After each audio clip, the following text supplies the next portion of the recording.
Hello there and welcome once again to another Guild Wars 2 PvP commentary from Guild Wars 2 Online. We're following Calorium once again. You can check out his channel in the description below, but we've got a very different spec we're running today for you. This is a really offensive spec that he used in the most recent stress test.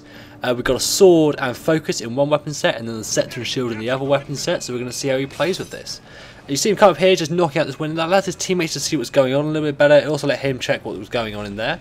We're going to now engage this elemental. See there, popping the number 5 skill on the scepter, on the focus, sorry, it gives him a bit of a shield. And engaging this elementus, he did a hell of a lot of damage to begin that fight. The elementus has stability up at the moment, using misform there you saw.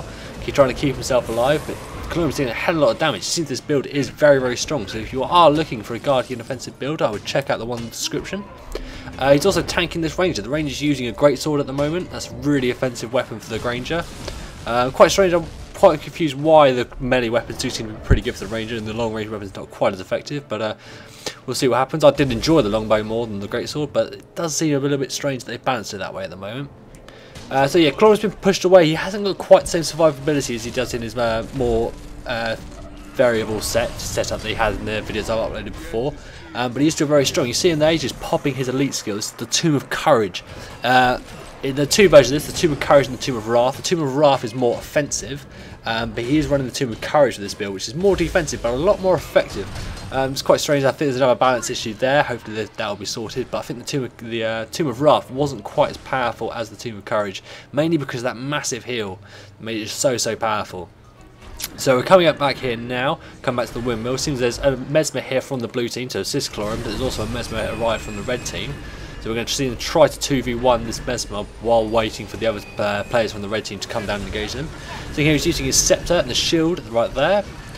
Very powerful combo this. The scepter has some great skills. The number 1 skill basically deals a normal attack and applies burning. The number 2 skill is a AoE area effect skill, which just applies general damage. And number 3 skill locks people in place. It's an immobilizing skill called Chains of Light.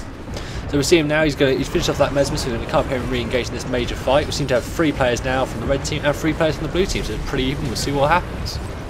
So Chlorium's here, he's engaging this Elementalist, running his Scepter seal at the moment, using the binding skill you can see there, the Chains of Light affecting the Elementalist. Elementalist goes down, very well played there. Just behind him to the right you can see a Necromancer in Lich form. And here we have Kayleen, a warrior who's going to be who is playing very well, using a hammer build in this and a sword axe, I believe. Seems to be taking quite a bit of damage though. Chlorium's doing some pretty well played attacks. He's also stacking up that burning. Burning's a fantastic skill. You hear me going about it a lot in my videos. It's really underrated. I want people to pay more attention to the power of that effect. So yeah, we're going to be re-engaging against this Mesmer now. Yep, popping the number 3 skill there, so binding it in those fists that are flying around there, those little orb things. That's the number 2 skill. And he's bringing down that Mesmer in good time. Being engaged, they got knocked back by a warrior there. That warrior is using a hammer build, which is very area of effect and controlling zone sort of spec. Looks like Chlorium's going to actually leave that Mesmer there for the moment and just try and kite away from this warrior.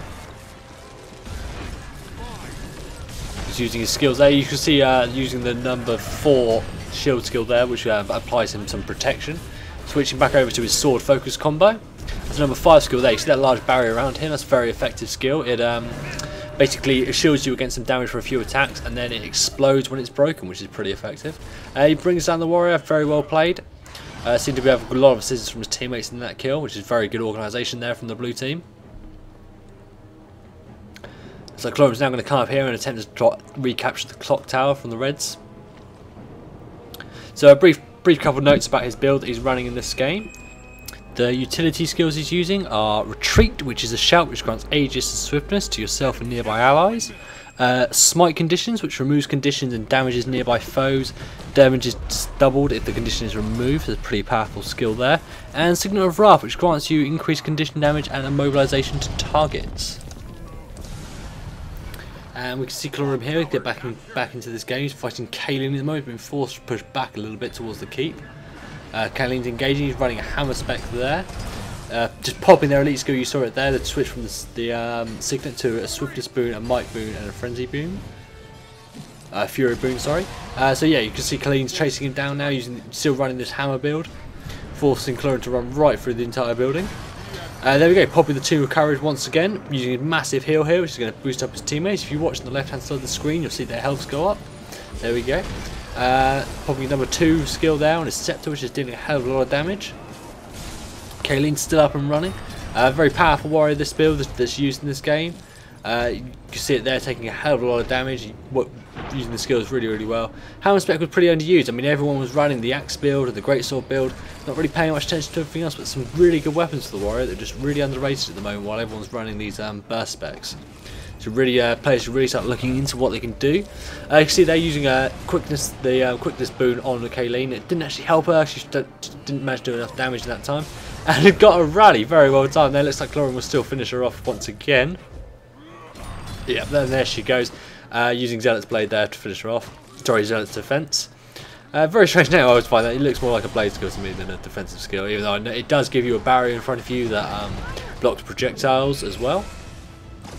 So we're engaging now. We've got a 1v1 against this Mesmer. So the Mesmers are quite an interesting class unless you know a lot about them. They're pretty hard to fight. You saw the illusionary duelist there was shooting at him. That's a really powerful skill in the second beta weekend because it was bugged due to this trait, so it meant it didn't have a cooldown on its skills. So it would basically sit there firing the same skill as the thief has, which is called unload, and it would just sit there firing over and over and over again and deal massive damage to you. But that will be fixed, no doubt, for beta weekend number 3 and release. So we see Chlorine here, he's trying to run away a little bit, pop his number 5 skill in his shield to give him some defense and push everyone away. Trying to pop his number 4 skill here to give him a nice little defensive buff. Doesn't seem to have gone for it. No, he's gone down, unfortunately there. Very well played there from the red team, dropping him down. Red team have got quite a bit of a lead going on at the moment. See the illusionary unload damage there? That was still the most powerful thing, and that illusion was only on him for a few seconds at max. It was still managed to deal 9 hits. So very powerful that was in the second beta weekend. If you saw it there, you had to run away. There was hardly any defense against that. Yeah, so we've got a 40-point difference. Chlorium's team is currently losing, but yeah, still pretty close game. Looks like it's going to come down to the wire once again. Blue team, after closing in, they've got a kill there, which gives them another 10 points, so we've closed the gap slightly. Looks like Chlorium's going to push up towards the mansion. It looks like there's Kaylene again once more. We've got a fight here. We've got a 2v2 by the look it's about to become. We've got Kaylene fighting Chlorium and this thief here. There was another red player I just saw run by. Seems to have abandoned this poor warrior to their fate. Quite unfortunate. There goes down Kaylene. So well played there from Chlorium and the thief. You saw that as well. They're using both of them going for the kill, the finishing blow. So that's quite an interesting thing you've got to know about warriors. They do have this knockdown skill. So if you're in that sort of chance where you get a moment like that where you don't have too much to worry about, it's a good idea to have 2 people try and finish them off. So you saw up there, if you looked at the camera, a lot of the red players sat up on top of the clock tower. Very powerful place to be for ranged classes like the Elementalist and the Ranger. It's a really good sniping spot. You can basically run around the clock tower and you can see all over the map and no one can get you. You see Chlorium here. He's blocking, he's line of sighting the Elementalist. The Elementalist can't deal any damage, but he's not able to deal any damage himself, so it's not really working for either side at the moment. Chlorium switch here over to a focus on his sword. Perhaps he's going to attempt to flash up, I don't know. So no, switch back to his scepter and his shield and use the shield number 5 skill there to knock the elements off. Very well played there from Chlorium. That was a very nice little trick. Through the elementals off the building using his knockback from his number 5 skill and his shield. And now we're going to be engaging this Elementalist, I think. It seems that the Elementalist is going to try and run away. Chlorium's line of sighting a little bit more here. You see there blocking the attacks using the wall. Very well played. Waiting for the right moment to engage, and there we go. Flash in. Zealot's defense there, dishing out a bit of burst damage. He's got stability up on this. Sorry, the Elementalist has stability up at the moment. Use their misform skill. Chlorium looks like he's dealing some hell of a lot of damage though with this sword. Switching over to the scepter, and the Elementalist is down pop just elite skill, which turns him into a tornado. And did you see the cow come flying out of the tornado? Very low chance of that actually happening. That was pretty cool. Yeah, it's very low percentage chance, but that does occasionally happen. That was pretty cool to see. Giant cow coming flying out of that twister. Interesting. How very Kansas of them. So yeah, we're going out engaging against the Elementalist still. It looks like he's going to go down. Very well played there by Chlorium. Nice kill. So we're closing in towards the end of the game now. The red team are only 30 points from victory. The blue team are about 65 points, 75 points away from victory, sorry. The blue team do have 2 points captured. The red team currently have nothing, so this looks like it's going to be very close. Looks like we're going to get another quick kill here on this warrior. Very well, nicely done there by Chlorium. But a lot of red players going towards him. He's going to have to fall back here. This is going to be a pretty tough engagement if he attempts this. We're coming right down to the line now, and this match could really go in the favour of either team. Looks like Chlorium's there, popping his elite skill, going to try and heal up, try and keep these players distracted while they rack up the points from having the 2 points captured. He's getting very, very close now. Chlorium's still tanking the damage, so you can see how, even with a defensive spec, the Guardian still can take those hits.